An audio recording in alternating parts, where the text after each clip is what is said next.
Les prix des Harley-Davidson se sont effondrés. Et personne ne vous avait prévenu. Les concessionnaires bradent leurs motos neuves à des prix défiant toute concurrence. Des modèles qui valaient une fortune sont désormais moins chers qu'une Softail d'occasion. Ce n'est pas normal, c'est la panique. Ceux qui achètent cette semaine pourront se permettre de refaire leur moteur. Quant à ceux qui attendent, ils paieront le double quand les prix remonteront. Ce n'est pas du marketing, c'est un signal d'alarme pour votre portefeuille. Je vais vous montrer les 7 modèles qui perdent le plus rapidement de la valeur et celui que vous pouvez dénicher dès aujourd'hui avant que Harley ne fasse remonter les prix. Numéro 7. Harley-Davidson Sportster S. La Sportster incarne la fierté Harley depuis des générations, mais cette nouvelle version parle un langage que certains motards peinent à comprendre. Plus rapide, plus épurée et plus affûtée que jamais, elle n'en reste pas moins une machine aux sensations différentes pour beaucoup. Sous ses nouvelles courbes et son esthétique soignée, se cache une machine qui privilégie la performance à l'apparence. Et c'est cette tension qui explique sa présence en tête de liste. Sur le papier, les chiffres impressionnent. Le couple est immédiat, l'accélération fulgurante et la maniabilité d'une précision telle qu'elle rivalise avec des motos bien plus anciennes. Pourtant, les chiffres ne suffisent pas à définir une Harley. Pour les motards de la première heure qui se souviennent des vibrations et du grondement de la 883 ou de l'Ironhead qui l'a précédée, cette modernisation est presque chirurgicale. Les vibrations brutes qui animaient autrefois chaque rapport ont laissé place au raffinement. Le grondement s'est adouci, les vibrations se sont estompées, et ce raffinement lui permet de s'éloigner de ses origines. La Sportster symbolisait autrefois l'entrée dans la famille Harley-Davidson. Une première poignée de main qui se transformait en fidélité à vie. Facile à entretenir, abordable et dotée de ce son inimitable qui attirait tous les regards au ralenti. Cette nouvelle version troque cette simplicité contre des capteurs, des modes de conduite et des écrans. La technologie la rend performante, mais aussi moins accessible aux motards qui privilégient la fiabilité à la rapidité d'entretien plutôt qu'aux mises à jour logicielles. Il y a pourtant une certaine beauté dans sa puissance. Le châssis est robuste, l'accélérateur réactif et la position de conduite plus basse et plus sportive. Elle négocie les virages avec plus d'agressivité que n'importe quel autre modèle sportif. Et pour certains, cela justifie à lui seul le changement. Les jeunes motards la trouveront peut-être moderne et musclée. Un atout qui permet à Harley de rester dans la course à la gloire, dans une décennie où la nostalgie ne suffit plus à vendre n'importe quelle moto. Mais pour les puristes, le silence entre les rapports est plus éloquent que le rugissement qui l'animait autrefois. C'est une machine à la croisée de 2 générations, l'une privilégiant le son et l'acier, l'autre la vitesse et la maîtrise. Les concessionnaires constatent ce fossé au quotidien. Des rangées de la nouvelle Sportster tapissent le hall, admirées mais souvent laissées intactes, car l'admiration et l'attachement sont 2 choses différentes. La Sportster S prouve que la réinvention peut impressionner sans inspirer et que le progrès peut polir ce qui a fait la renommée d'un nom. Elle développe 121 chevaux grâce à un moteur Révolution Max de 1252 100 Nm3, produisant un couple de 128 Nm. Le freinage est assuré par un système ABS complet avec contrôle de trajectoire en virage. La suspension est composée d'une fourche avant inversée et d'un mono-amortisseur arrière à biellette, pour un équilibre et un bon ressenti. Son poids en ordre de marche est d'environ 227 kg, avec une hauteur de selle d'environ 75 cm. Son prix de départ est de 16 399 $. La moto suivante de cette liste illustre un tout autre problème. Un prix abordable qui promettait des opportunités, mais dont la valeur s'est évaporée dès le démarrage. Numéro 6. Harley-Davidson Street 500 et Street 750. La gamme Street a été conçue avec de bonnes intentions. Elle visait à ouvrir les portes de l'univers Harley aux nouveaux motards, en leur offrant une manière plus simple de se sentir appartenir à une communauté plus vaste, sans avoir à payer le prix fort de la gamme Touring. Pour ceux qui avaient grandi au son du grondement d'un gros bicylindre, mais qui n'avaient jamais imaginé pouvoir s'en offrir une, c'était un rêve. Puis la réalité les a rattrapés. Les chiffres semblaient parfaits pour ce que Harley promettait, abordable, légère et accessible. Pourtant, aux yeux des motards de longue date, il manquait quelque chose d'essentiel. Harley a toujours incarné la présence, ce grondement sourd et régulier que l'on ressent dans le guidon lorsqu'un gros moteur s'anime. Ces 2 motos remplaçaient le grondement par un ronronnement. Elles étaient silencieuses, dociles et conçues pour la ville, mais Harley n'a jamais été synonyme de douceur. Sur route, elle manquait de l'endurance et de l'assurance qui définissent la marque. Les propriétaires se sont rapidement retrouvés partagés. Pour les débutants, la faible hauteur de selle et l'embrayage souple facilitaient les premiers trajets. Mais les motards expérimentés qui les ont essayés se sont sentis déconnectés. L'accélérateur manquait de caractère, le poids semblait mal équilibré à vitesse d'autoroute, et la qualité de fabrication trahissait le prestige de la marque. Les panneaux en plastique vibraient, là où l'acier chantait autrefois. La peinture manquait de profondeur, le chrome avait disparu, et même le son, autrefois une source de fierté, était devenu un murmure dans la circulation. Pour une entreprise bâtie sur un héritage, ces détails ont été un véritable coup dur. La gamme Street peinait également à trouver sa place sur un marché saturé de concurrents de taille. La Honda Rebel, la Yamaha Bolt et l'Indian Scout 60 proposaient des modèles d'entrée de gamme similaires, mais avec plus de raffinement, de puissance et de personnalité. Les modèles Street paraissaient dépouillés, presque inachevés à côté. Même au sein de la gamme Harley, ils semblaient isolés, trop petits pour les fidèles, trop lourds pour les débutants. Les concessionnaires espéraient que les motos de route attireraient une nouvelle génération, mais la plupart des jeunes motards préféraient les cruisers d'occasion, plus authentiques et chargés d'histoire. Avec le temps, la gamme de motos de route est devenue le rayon oublié des concessions. Ce qui était censé séduire une nouvelle clientèle a fini par diviser les fidèles. Pour les inconditionnels de Harley, le prix seul ne saurait acheter l'appartenance. La Street 5750 a prouvé qu'économiser quelques milliers de dollars ne signifie pas grand-chose si l'orgueil reste au placard. Elle demeure une leçon de chrome et de compromis. Un rappel que le nom Harley a un poids qu'aucune marque superficielle ne peut remplacer. Chacune de ces motos était propulsée par le moteur Revolution X à refroidissement liquide de Harley-Davidson, développant environ 53 chevaux pour la 750 et 35 chevaux pour la 500. La 750 affichait une cylindrée de 749 cm3, tandis que la version plus petite disposait d'une cylindrée de 494 cm3. Le couple était respectivement d'environ 64 et 47 nm. Les deux modèles étaient équipés d'un système de freinage anti-blocage, avec un disque à l'avant et un disque à l'arrière, d'une fourche télescopique traditionnelle à l'avant et de deux amortisseurs réglables en précharge à l'arrière. Leur poids en ordre de marche avoisinait les 227 kWh et la hauteur de selle était d'environ 71 cm. Les prix de départ étaient de 7 695 $ pour la 500 et de 8 499 $ pour la 750. La moto suivante de cette liste prouve que même un design audacieux et une puissance brute ne peuvent sauver une machine conçue pour la vitesse, mais pas pour le confort. Si vous avez déjà possédé une Harley qui méritait mieux, cliquez sur « J'aime » et laissez un commentaire ci-dessous. Dites-nous quel modèle, selon vous, n'a jamais reçu la reconnaissance qu'il méritait. Numéro 5. Harley-Davidson FXDR 114. La FXDR était conçue pour faire tourner les têtes avant même de parcourir des kilomètres. Elle représentait la tentative de Harley d'allier puissance brute et style moderne. Un cruiser inspiré des dragsters, destiné à prouver que force et innovation pouvaient coexister dans un même châssis. Elle paraissait rapide même à l'arrêt, chaque angle affûté lui conférant une présence imposante. Pourtant, si son allure promettait la domination, la conduite offrait une toute autre expérience. Sous son extérieur audacieux se cachait une machine qui mettait la patience à l'épreuve plus que ses performances. La première impression que procure la FXDR est saisissante. Sa ligne longue et basse s'étire au-dessus d'un pneu arrière massif, et sa partie arrière épurée lui donne des allures de dragster homologué pour la route. Les motards s'attendaient à des performances explosives sur l'asphalte, et dans une certaine mesure, c'était le cas. Le couple est brutal, propulsant la moto avec la poussée caractéristique des Harley, celle qui provoque un sourire. Mais l'adrénaline cède rapidement la place à la fatigue. L'ergonomie de la FXDR impose une position penchée qui met à rude épreuve les poignets, le dos et les épaules. Les commandes aux pieds avancés et le guidon plat contraignent le pilote à une posture agressive, certes impressionnante, mais qui nuit à l'endurance. Ce qui semblait puissant au feu rouge se transforme en raideur après 20 minutes d'autoroute. En virage, un autre compromis se révélait. Le large pneu arrière de 240 mm conférait à la moto sa silhouette si particulière, mais la privait de maniabilité. Sur les routes sinueuses, la FXDR exigeait plus d'efforts pour s'incliner et négocier les courbes. C'était une moto conçue pour les lignes droites, non pour les virages en épingle, et son poids à basse vitesse rendait la conduite en ville pénible. Malgré la puissance du moteur, la tenue de route laissait le pilote déconnecté de la route. La clientèle fidèle de Harley-Davidson rêvait d'un cruiser alliant caractère et confort. La FXDR offrait le premier point, mais négligeait le second. Son identité oscillait entre prototype de performance et vitrine de design. Son bras oscillant en aluminium et sa carrosserie en composite représentaient des avancées techniques pour Harley, mais au détriment de la praticité.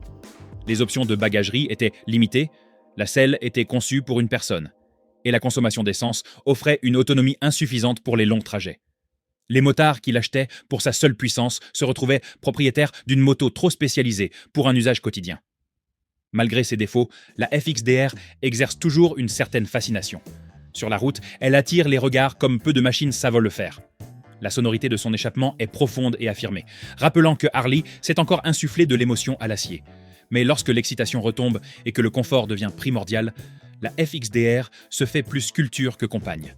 Elle développait environ 90 chevaux grâce à un moteur Milwaukee 8 de 1868 Cm3, produisant un couple de 199 livres-pieds. Le freinage était assuré par un système ABS complet avec 2 disques à l'avant et un disque à l'arrière. La suspension comprenait une fourche inversée à l'avant, associée à un mono-amortisseur à ressort hélicoïdal, le tout monté sur un bras oscillant léger en aluminium. Son poids en ordre de marche était d'environ 308 kg, la hauteur de selle d'environ 70 cm, et son prix de départ avoisinait les 21 499 $. La moto suivante de cette liste prouve que même lorsque l'innovation rencontre la vitesse, la perte de lame classique peut transformer la puissance en silence. Puisqu'on parle d'économie, n'oubliez pas votre équipement. Vous trouverez dans la description des liens vers des casques et accessoires de qualité à des prix réalistes. Revenons-en à nos moutons. Numéro 4. Harley Davidson V-Rod. La V-Rod représentait l'audace la plus grande révolution de Harley-Davidson. Conçue pour la vitesse, pensée pour un nouveau public, elle arborait un style inédit parmi les motos portant le logo Harley-Davidson. Pour la première fois, Harley-Davidson s'est inspiré de l'Europe et s'est associé à Porsche pour créer une machine capable de rivaliser directement avec les cruisers américains. Sur le papier, elle était performante. Sur la route, elle procurait des sensations grisantes. Mais pour les puristes, elle n'a jamais offert le même son ni les mêmes sensations qu'à la maison. Dès la première accélération, la vérité éclata.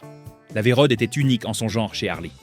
Un moteur à haut régime, refroidi par liquide, et une réactivité quasi chirurgicale. L'accélération était instantanée, l'équilibre parfait et le cadre d'une grande rigidité sous charge. Elle était rapide, rassurante et techniquement supérieure à la plupart des cruisers de son époque. Mais ce qui la rendait si performante la rendait aussi si particulière. Les vibrations et la lenteur traditionnelle d'un gros bicylindre avaient disparu, remplacées par un ronronnement feutré qui semblait venu d'un autre monde. Son design à lui seul la distinguait. Le cadre long et bas, le pneu arrière large et la ligne étirée du réservoir lui conféraient une silhouette de dragster qui ne passait pas inaperçue. En plein jour, le métal scintillait comme une muscle chromée. La nuit, le phare fin fendait la circulation d'un trait agressif. Mais cette agilité avait un prix, le confort. La position de conduite de la V-Rod, penchée vers l'avant, sollicitait fortement les poignets et les épaules, même après un court trajet. Le petit réservoir de 14 litres, 3,7 gallons, imposait des arrêts fréquents, rappelant à tout motard au long cours que cette machine était faite pour les pointes de vitesse, pas pour les longs trajets. Les fidèles de Harley ont tenté de se l'approprier.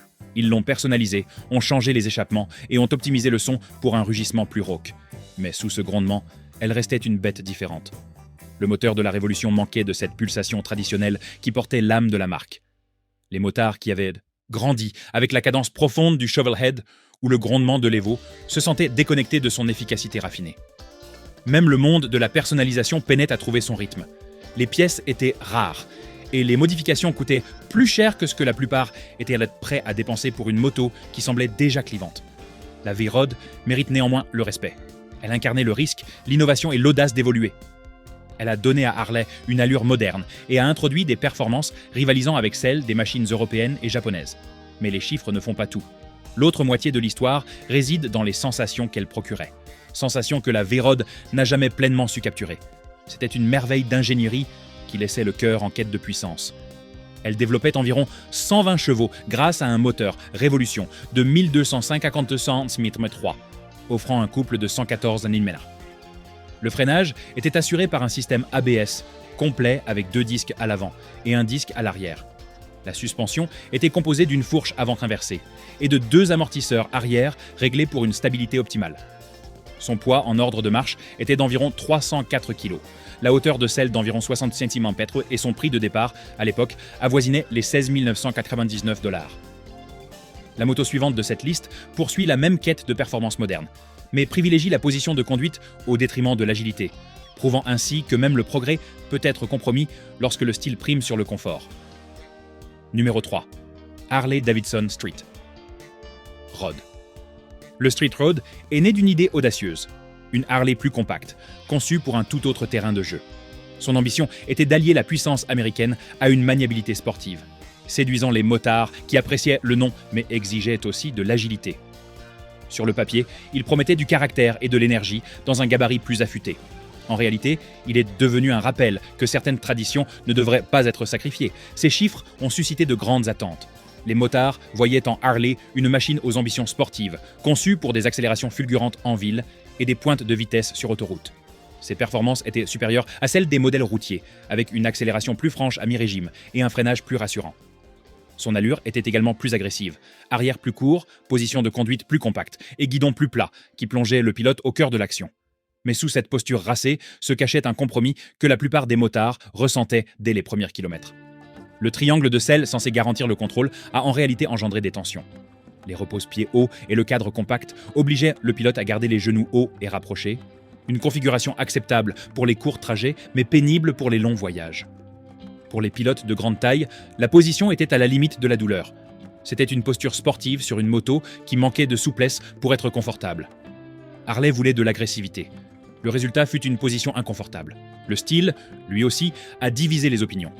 Le street rod affichait une allure moderne, mais s'éloignait considérablement des silhouettes classiques qui définissent la marque. Le cadre était solide, mais la finition présentait trop d'aspérité. Les panneaux étaient mal ajustés et les vibrations provoquaient des cliquetis au niveau des garnitures, après seulement quelques milliers de kilomètres. Pour une entreprise réputée pour son savoir-faire, c'était un véritable camouflet. Le son, bien que plus grave que celui de la plupart des cruisers d'entrée de gamme, n'atteignait jamais le grondement profond tant apprécié des motards expérimentés. Sans ce grondement sourd, la personnalité de la moto s'est rapidement estompée. Sur le marché, la concurrence n'a fait qu'empirer les choses.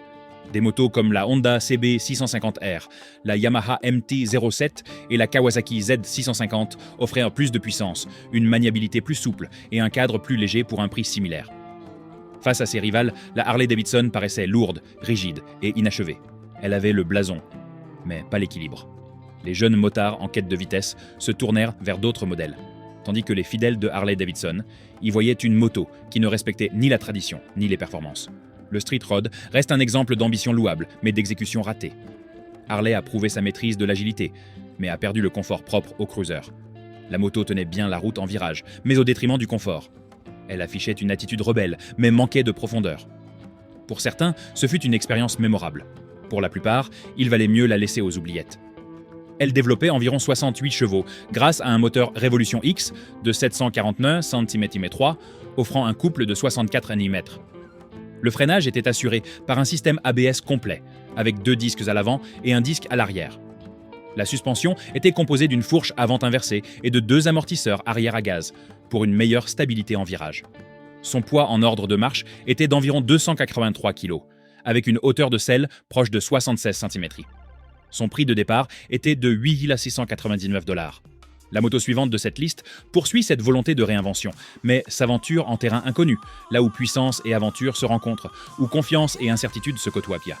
Si vous aimez les discussions authentiques sur Harley, sans blabla ni exagération, abonnez-vous dès maintenant. Chaque semaine, nous décryptons les secrets de ces motos chromées pour que les motards comme vous ne soient jamais à la traîne. Numéro 2. Harley-Davidson Pan America 1200. La Pan America fut conçue pour prouver que Harley-Davidson pouvait faire bien plus que vrombir sur les routes principales. Première véritable moto d'aventure de la marque, c'était une machine taillée pour quitter le bitume et filer à l'horizon à travers la boue, le gravier et les cols. Pendant des décennies, l'image de Harley-Davidson reposait sur le chrome et le confort. La Pan America ambitionnait d'y ajouter l'audace. Un pari audacieux qui attira l'attention du monde entier. Mais l'audace seule ne suffit pas à garantir l'appartenance. Et c'est là que commence l'histoire de cette machine. Sur le papier, les chiffres semblaient suffisamment impressionnants pour rivaliser avec des légendes européennes, comme la BMW GS et la KTM Adventure. En pratique, la Pan America a conquis plus d'un sceptique quant à la capacité de Harley-Davidson à s'imposer sur ce marché. Le moteur était souple, la réponse à l'accélérateur précise, et les suspensions réglables la rendaient étonnamment maniable pour une moto de cette taille. Les pilotes l'ayant essayé en tout terrain ont constaté un excellent équilibre et une adhérence remarquable, tandis que les adeptes des longs courriers ont apprécié sa stabilité à haute vitesse. C'était à la fois une réussite technique et une prise de risque culturelle, le tout réuni en une seule machine. Mais qui dit nouveauté, dit aussi nouveaux défis. Nombre de premiers propriétaires ont fait part de petites frustrations, qui se sont accentuées avec le temps. Une électronique capricieuse, un comportement irrégulier à basse vitesse et une sensation de lourdeur à l'avant lors des manœuvres en ville ou sur terrain accidenté. Pour les pilotes de petite taille, même la hauteur de selle adaptative ne suffisait pas toujours à compenser le poids. Si le moteur de la Révolution Max offrait une puissance fiable, il lui manquait le grondement sourd et régulier auquel les fidèles de Harley étaient habitués. Pour une moto trail, le silence et la douceur sont des qualités essentielles. Mais pour les puristes de Harley, il faisait cruellement défaut. Le style, lui aussi, a suscité des avis partagés. Le carénage avant anguleux et le phare carré lui donnaient une allure plus industrielle qu'emblématique. Pour certains, c'était un design audacieux et novateur. Pour d'autres, c'était une rupture trop nette avec le prestigieux héritage de Harley-Davidson. Les motards, habitués aux réservoirs chromés et aux lignes fluides, avaient du mal à se projeter au guidon d'une moto conçue pour la boue plutôt que pour les kilomètres d'asphalte. Pourtant, la Pan America a su gagner le respect des critiques qui l'ont jugée uniquement sur ses performances. Elle était efficace et même performante. Au final, la Pan America incarne à la fois le progrès et le paradoxe. Elle témoigne de la volonté d'Harley-Davidson d'évoluer tout en rappelant que l'identité ne se reconstruit pas en une seule année modèle. Les adeptes du trail ont découvert que Harley-Davidson pouvait être compétitive. Les puristes ont appris que le progrès pouvait parfois sembler déroutant. C'est une moto porteuse de promesses, de caractère et d'une certaine rébellion contre son propre héritage.